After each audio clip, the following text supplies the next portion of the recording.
అది ఆల్రెడీ జరిగిందని. అరే ఇప్పుడు కనతలేని కథోలిక శ్రీసభ ఈ 2000 సంవత్సరాల నుంచి ఏం జరిగిందో మనకి చెప్తుంటే బుద్ధిహీనులాగా పక్కకి వెళ్ళిపోతాం, అన్నిలాగా విగ్రహారాధికులాగా మరియతల గురించి మాట్లాడితే ఒప్పుకోము. కొంతమంది, అందరం కాదు, అంటే మన ప్రొటెస్టెంట్ సహోదరు ఒప్పుకోరు. మనం ఒప్పుకుంటున్నామంటే లేదు, ప్రవర్తన లేదు. ఒప్పుకోగానే సరిపోదు, అది హృదయంలో అంగీకరించాలి, ప్రతి నాలుక ప్రకటించాలి. ప్రేమ that is the obedience in front of Jesus. Not only bla bla bla bla, no. నోటి మాటలు చెప్పగానే సరిపోదు, క్రియలు. నా హృదయం మొత్తము కదలాలి, నా నోటి మాట దేవుని స్తుతించాలి. కీర్తనాకారుడు అంటున్నాడు, ఇదిగో కీర్తన గ్రంథం 51వ అధ్యాయం 11వ వర్షంలో అనుకుంటానండి, 17వ వర్షం అనుకుంటాను. ప్రభు నీవు నా నోరుని విప్పుమో, నేను నీ స్తుతులను ఉగ్గడించదను. నోరు నీకు నాకు విప్పి, దేవాతి దేవుడు నోరు ఇస్తే, చేతులిస్తే, కాళ్ళిస్తే, చెవులిస్తే, మాటలిస్తే, మూగదయ్యం పట్టిన వాళ్ళ లెక్క సాక్ష్యాలు పంచుకోకుండా ఇష్టం వచ్చిన మాటలు మాత్రం బాగా మాట్లాడతావు. భర్త ముందు ఇష్టం వచ్చిన మాటలు, పిల్లల ముందు, అత్తమామ ముందు, అమ్మ నాన్న ముందు, నీ ఇష్టారాజ్యం అయిపోయింది ఈ లోకంలో. దేవుడు అంటున్నాడు, ప్రేమైన బిడ్డ, పరలోక రాజ్యంలో ఏదైతే జరుగుతుందో భూలోక రాజ్యంలో అది జరుగునుగాక. పరలోక ప్రార్థన ఎందుకు చెప్తున్నావు నువ్వు? దాన్ని పాటించమని దేవాదేవుడు మనందరికీ చెప్తూ ఉన్నాడు. ఈ దర్శనము అమ్మ మరి తల్లి ఏ సమయంలో ఇచ్చిందంటే ఆ బిడ్డకి, షార్ట్కట్గా చెప్తానండి, టైం ఎక్కువగా లేదు కాబట్టి, ఆల్రెడీ 8:25 అవుతుంది. అయితే తను ఆ యొక్క ప్రాంతం గుండా వెళ్తున్నప్పుడు ఒక కొండ దగ్గరికి రాగానే, దెపియాకే అనే పర్వతం దగ్గరికి రాగానే యవ్వన స్త్రీగా అమ్మ మరి తల్లి దర్శనమిచ్చింది. ఇది బైబిల్లో కూడా ఉంది. నిండు చూలాలు, నిండు చూలాలు, నిండు చూలాలు. ఈ స్థలంలో నా గౌరవార్థమై ఒక దేవాలయం నిర్మించాలని వారి స్థానిక భాషలో అమ్మ మరియ తల్లి చెప్పిందంట. మరియ తల్లికి ఆ దేవాదేవుడు ఇచ్చిన గిఫ్ట్ ఏంటంటే పరలోక రాజ్యానికి రావడానికి ఆ తల్లికి పర్మిషన్ ఉంది. భూలోక రాజ్యంలో సంచరించడానికి పర్మిషన్ ఉంది. పునీతులు తిరగట్లేరా భూలోక రాజ్యంలో? ఇప్పుడు దే ఆర్ విత్ అస్. నా పక్కనే ఉన్నారు, నీ పక్కనే ఉన్నారు, విశ్వసిస్తే దే ఆర్ విత్ అస్. పునీతులే ఉన్నప్పుడు పునీతుల రాజ్ని మరితలు ఎందుకు ఉండదు? దేవాతి దేవుడే పర్మిషన్ ఇస్తే నువ్వెవరు, నేనెవరమ్మా ఆపడానికి? అయితే ఆ తల్లి ఈ లోకంలోకి వచ్చింది, మరలా దర్శనమిస్తూ ఉంది, భాషలో, వారి భాషలో చెప్తూ ఉంది, ఇదిగో యువాండియాగో, నువ్వు వెళ్ళి ఏం చేస్తావంటే బిషప్తో ఇప్పుడు మాట్లాడు, అయితే ఇక్కడ నాకు ఒక సన్నిధిని కట్టాలి. ఇప్పుడు మనలో ఒక ప్రశ్న కదా, మరియ తల్లి ఒక్కటే దర్శనమిస్తే ఎలా అండి? మరియ తల్లిని స్తుతించినట్లు కదండి, మరియ తల్లిని ఆరాధించినట్లు కదండి, మరియ తల్లిని పక్కకు పెట్టినట్లు కదండి, దేవుడిని పక్కకు పెట్టినట్లు కదండి, దేవుడితో రావాలి కదండి. మరియ తల్లి నిండు చూడాలని ఉంది. అక్కడ క్రీస్తు అక్కడ ఉన్నాడు, గర్భంలో ఉన్నాడు, దివ్య మందసం. ఇంతకన్నా గొప్ప ప్రూఫ్ ఏమైనా కావాలా ఇంకా కథోలికులకి? లేదు, సరిపోతుంది ఇది. ఒక దేవాలయం నిర్మించాలని వారి స్థానిక భాషలో చెప్పగానే యువాండియో గారు బిషప్ దగ్గరికి వెళ్ళారు. మనలా లేడండి యువాండియో గారు. బిడ్డ అప్పుడప్పుడు క్రైస్తవంలోకి వస్తున్నాడు. మనకు అట్లా కాదు, 10 సాక్ష్యాలు కానీ 15 సాక్ష్యాలు కానీ, అంతెందుకు చచ్చిపోతున్నాము మన బ్రతుకులు, హాస్పిటలైజ్ అయిన మనము, ఐసీలో ఉన్న మనల్ని దేవుడు ప్రాణం ఇచ్చి లేపితే సాక్ష్యం చెప్పమంటే చెప్పావు. 1 వీక్ తర్వాత గ్రూప్లో జాయిన్ అయిన తర్వాత చెప్పావు, నోరు తెరవబడదు. అయిపోయింది కృతజ్ఞత పూర్వకమైన హృదయం, అప్పుడే అయిపోయింది, చల్లారిపోయింది ఆత్మ.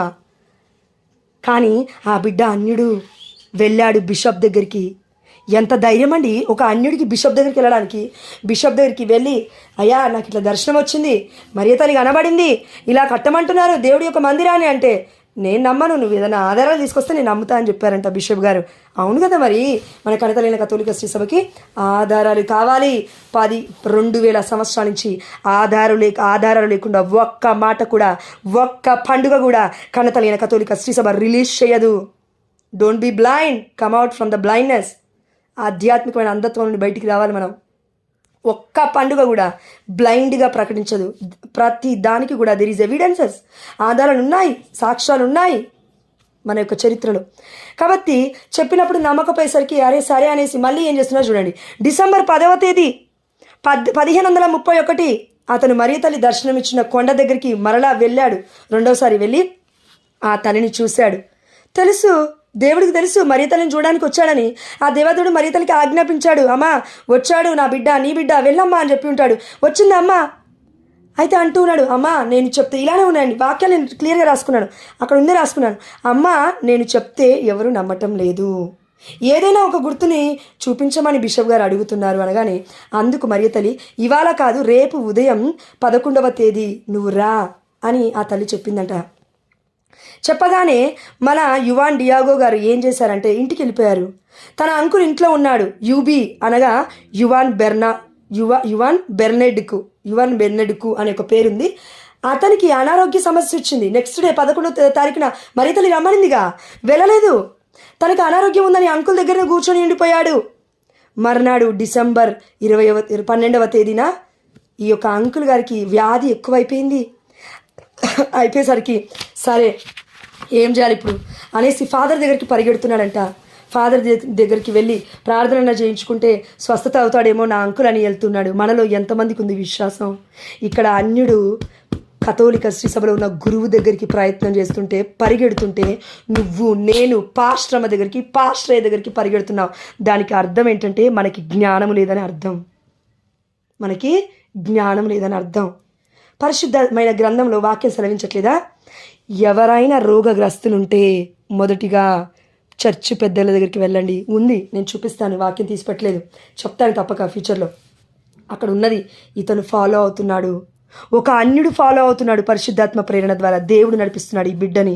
ఈరోజు నన్ను దేవుడు నడిపించాలనుకున్నాడు, కానీ నువ్వు నేను అవిధేయత చూపించావు, బాధపడుతున్నాడు దేవుడు. కాబట్టి ఇదిగో ప్రార్థన చేయించడానికి వెళ్తుంటే యువాన్ డియాగో గారికి జ్ఞాపకం వచ్చింది. ఏమని వచ్చిందంటే, అరే ఈరోజు 12వ తారీఖు, నిన్నటి రోజున మరి తల్లి రమ్మనింది, మరి నేను వెళ్ళలేదుగా, ఎలా ఇప్పుడు అని. అమ్మో, ఇప్పుడు ఆ ప్రాంతం గుండా, ఆ కొండ గుండా, ఆ పర్వతం గుండా వెళ్తే మరియ తల్లి మాట్లాడుతుందో ఏమో, ఎందుకు రాలేదని అడుగుతుందేమో అని ఇంకో మార్గం గుండా వెళ్తున్నాడంట, గురువుని తీసుకురావడానికి, అంకుల్కి స్వస్థత అవ్వడానికి. దేవుడికి తెలీదా? దేవుడు నిన్న నేడు రేపు ఒకే రీతిగా ఉంటాడు, ఎక్కడైనా ఉంటాడు.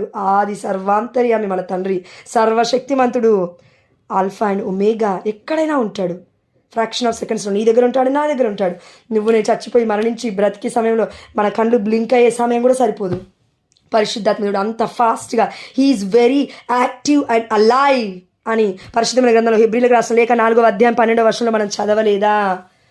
The word of God is very active and alive.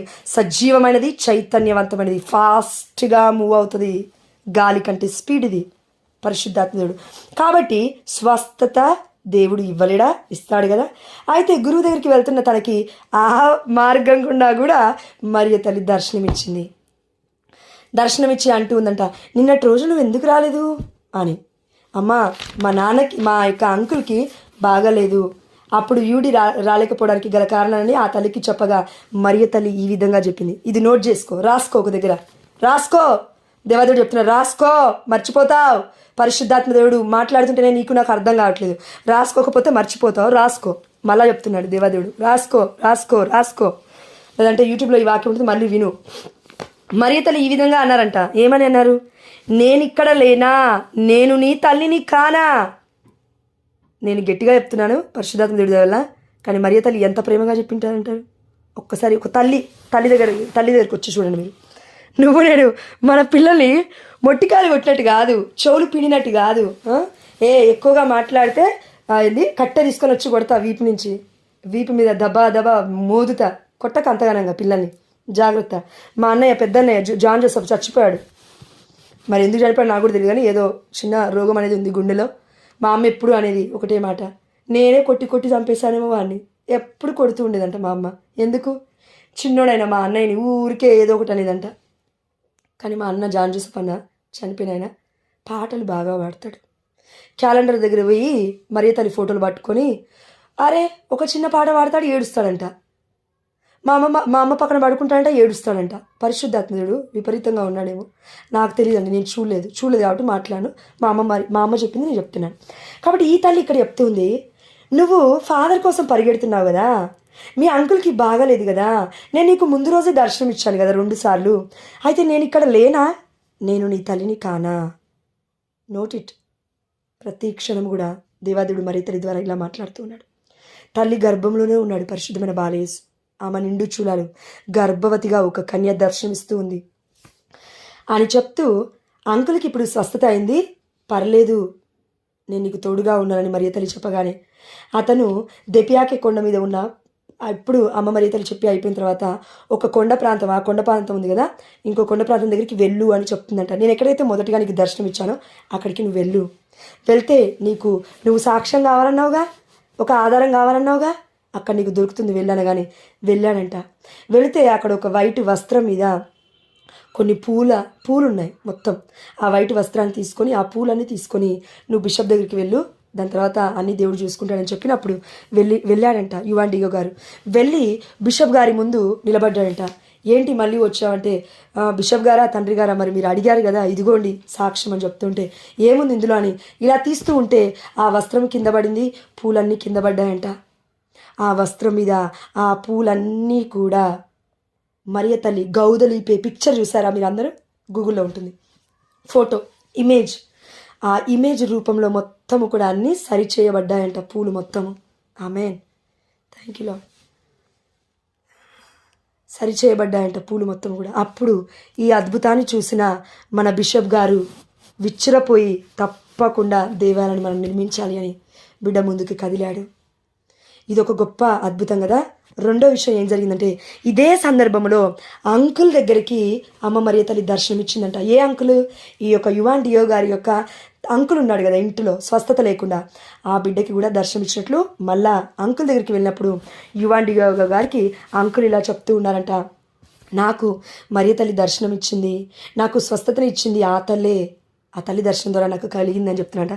ఇప్పుడు అన్నావా దేవుడు స్వస్థత ఇస్తాడుగా, మరియ తల్లి ఇవ్వడం ఏంటి?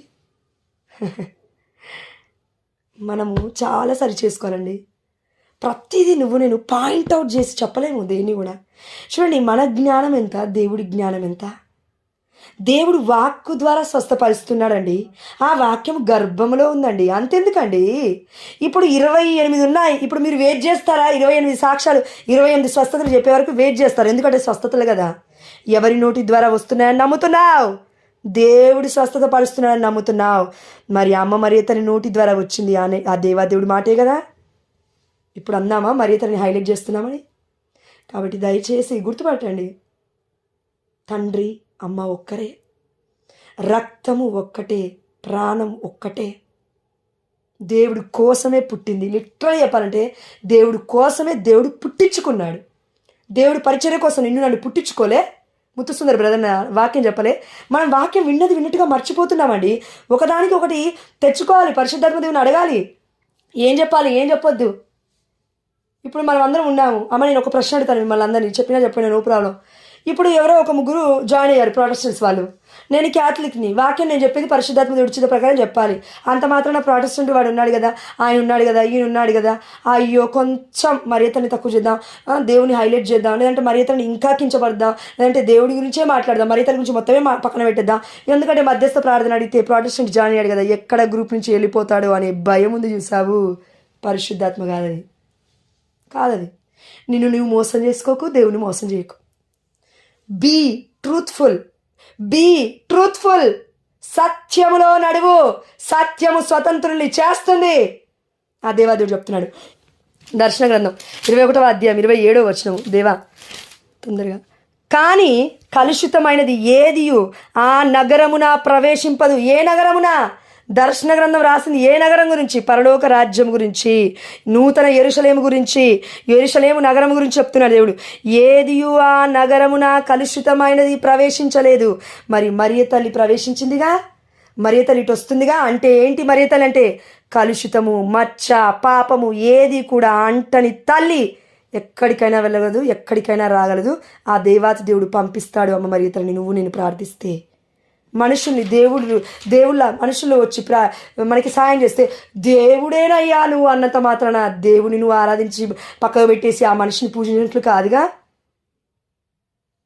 వి నీడ్ విజ్డమ్. కాబట్టి ఆ దేవదేవుడు చెప్తూ ఉన్నాడు. మత్తయి సువార్త 6వ అధ్యాయం 9వ వచనం ఒకసారి చూడండి. పరలోక ప్రార్థన అక్కడ ఉంది. పరలోకమందున్న మా తండ్రి, మీ నామం పూజింపబడునుగాక, మీ రాజ్యము వచ్చునుగాక, మీ చిత్తము పరలోకమందు నెరవేరునట్లు ఈ భూలోకమందు నెరవేరును కాక. దేవుడి చిత్తం పరలోక రాజ్యంలో ఏం జరుగుతుంది? దేవుడు ఆజ్ఞాపిస్తాడు దూతలకి, ఇదిగో నువ్వు ఇక్కడికి వెళ్ళు, ఇదిగో నా బిడ్డ ప్రయాణం చేస్తుంది నువ్వు ఇక్కడికి వెళ్ళు, ఇదిగో ఇక్కడికి వెళ్ళు, అక్కడికి వెళ్ళు. అది ఫ్రాక్షన్ ఆఫ్ సెకండ్స్లలో కళ్ళు మూసుకొని తెరిసే లోపు అది జరుగుతుందమ్మా. దేవుడి ఆజ్ఞ. దాని ద్వారా అమ్మ మరియ తల్లి వస్తూ ఉంటుంది. అంత మాత్రాన మరియ తల్లిని స్తుతిస్తూ వచ్చింది, దర్శిస్తూ వచ్చింది, లేదంటే ఆరాధిస్తూ వచ్చిందని కాదు.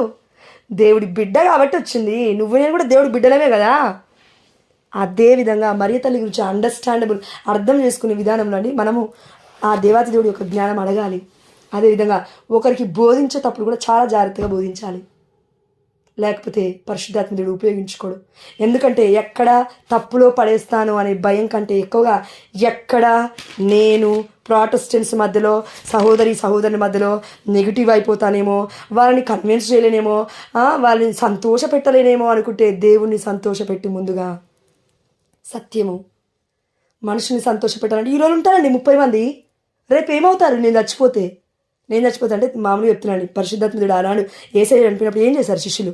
అలా ఈరోజు ఉన్నావు తల్లి, రేపు చనిపోకుండా ఉంది కాబట్టి దేవుడి చిత్తం అయితే చనిపోతే ఇంకా బెటర్, పరలోక రాజ్యానికి వెళ్తాం. ఈరోజు ఇంత వాక్యంలో ఉన్నా కాబట్టి చనిపోతే నీ బిడ్డ పరిస్థితి ఏంది? ఎక్కడ పెట్టావు ఆస్తి? బిడ్డకు తెలియదు ఆస్తి ఎక్కడుందో, నువ్వు ఏ బ్యాంకులో పెట్టావు, గోల్డ్ ఏ ముత్తూట్ ఫైనాన్స్లో పెట్టావు బిడ్డ తెలీదు. ఎలా బిడ్డ సమకూర్చుకునేది డబ్బులు? రేపు వేస్ట్ వేస్ట్ వేస్ట్, అన్ని వేస్టే. నీ బిడ్డతో సహా నీ ఊపిరితో సహా సమస్తము కూడా దేవుడిచ్చిందే. నువ్వేది సంపాదించుకోలేవమ్మా ఈ లోకంలో దేవుడు లేకుండా. అన్యులకి అది అర్థం కాకపోయినా నో ప్రాబ్లం. క్రైస్తవులము క్రైస్తవులము కథోలికులము అని చెప్తున్నా, మనకు అర్థం కాకపోతే దేవుడు చాలా బాధపడతాడు. బాధపడమే కాదు, మనల్ని తప్పకుండా ఆన్సర్ అడుగుతాడు. ప్రతి ప్రశ్నకి నేను సమాధానం చెప్పి తీరాలి. పడుకునే ముందు గుర్తుపెట్టుకో, దేవాదేవుడు గట్టిగా చెప్తున్నాడు, నాకు తెలియదు, దేవాదేవుడు చెప్తున్నాడు. కాబట్టి పరలోక రాజ్యంలో ఏదైతే జరుగుతుందో ఈ భూలోక రాజ్యంలో జరగాలి. దేవుడికి మహిమ చెల్లిస్తూ ఉన్నారు, పునీతులకు గౌరవం ఇస్తూ ఉన్నారు. అమ్మ మరియ తల్లికి అధికమైన గౌరవాన్ని ఇస్తున్నారు. ఎక్కడిచ్చారు? ఎవరిచ్చారు? దర్శన గ్రంథము 12వ అధ్యాయం. సూర్యుడే ఆమె వస్త్రములు, చంద్రుడే ఆమె పాదముల క్రింద ఉండెను, 12 నక్షత్రముల గల కిరీటము ఆమె తలపై ఉండెను. సృష్టి మొత్తం దాసోహమని మరియ తల్లిని దేవుడి తల్లి అని ప్రకటిస్తుంటే పాదల చెంత చంద్రుడు ఉండడం ఏంటి? వస్త్రాలు సూర్యుడు ఉండడం ఏంటి?